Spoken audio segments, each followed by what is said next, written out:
बिहार में चल रहे जमीन सर्वे का काम अगले 1 साल में पूरा होगा। राजस्व एवं भूमि सुधार विभाग ने इसके लिए 360 दिनों की समय सीमा तय की है। फिलहाल प्रदेश के 45,000 गाँव में ये सर्वे हो रहा है, जिसका मकसद जमीन के रिकॉर्ड को दुरुस्त करना है। इसके लिए सरकार ने ऑनलाइन आवेदन और जरूरी दस्तावेज डाउनलोड करने की सुविधा दी है।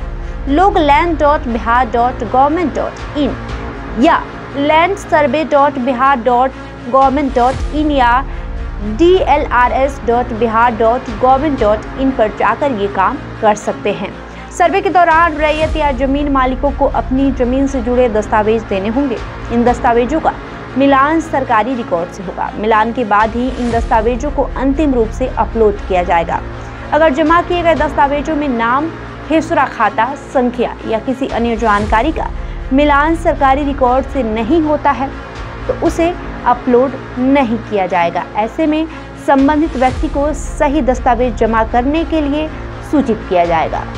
अगर ऐसा नहीं किया जाता है तो पहले से मौजूद नाम ही चढ़ा रहेगा। जमीन के मालिकाना हक के लिए कई दस्तावेज मान्य होंगे। इनमें जमीन का खतियान, रसीद, दाखिल खारिज या जमीन के स्वामित्व के संबंधित कोई भी जानकारी दस्तावेज शामिल है।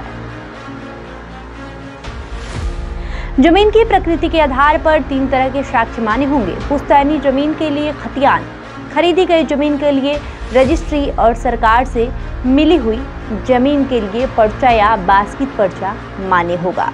अगर किसी जमीन की रसीद अपडेट नहीं है तो पुरानी रसीद भी मान्य होगी।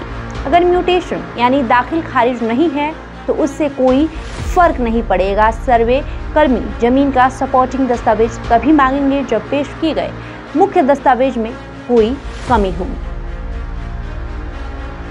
साथ ही आपको बता दें कि अगर जमीन से संबंधित कोई कागजात नहीं है तो लोगों को सर्वे कराने से पहले अपनी जमीन के कागजी प्रमाण जुटा लेने चाहिए। सर्वे का काम पूरा होने के बाद 30 दिनों के अंदर जमीन के नक्शे का निर्धारण और ग्राम सीमा का सत्यापन किया जाएगा। इसके साथ ही हवाई सर्वेक्षण एजेंसी द्वारा नक्शे को अपडेट किया जाएगा। सभी खातों का सत्यापन कर हर खेसरा की नंबरिंग की जाएगी और रैयतवार खेसरा का निर्माण किया जाएगा।